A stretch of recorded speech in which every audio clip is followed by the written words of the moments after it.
Now, I didn't list all the neighborhoods that you represent, but there are quite a few, and they're varied. But when you think of the Meatpacking District, what comes to mind today? Well, what comes to mind is the transformation of this neighborhood.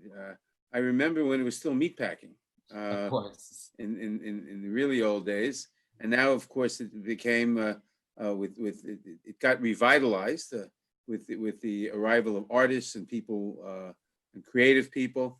It became a destination district and a residential district. So that's a great change, and it's a vibrant neighborhood, and especially. And I take some pride in creating the High Line, which is an interesting story because the High Line was an old freight line, as you may know. Yes. And it stopped working in 1980. They stopped using it as a freight line in 1980. And the Chelsea Property Owners Association and Conrail wanted to tear it down. And I led the opposition to tearing it down, not because I had any idea of a park later. That came later and wasn't my idea. But I led the opposition back in the 80s to tearing it down because I thought, who knows what's going to happen to the West Side? Maybe residents will want to come here, not only to the Meatpacking District, but to Western Chelsea, to Hell's Kitchen. And here you have an infrastructure that would cost hundreds of millions of dollars to replace. Maybe we'll run a subway line on it. Maybe we'll want to run light rail on it. It's foolish to tear down infrastructure that would cost hundreds of millions to replace for no particular reason. The Chelsea Property Owners Association wanted it torn down because they thought it was an eyesore. It was depressing property values. Now they thank God every day that we kept it. It's still there. We actually had to go to court.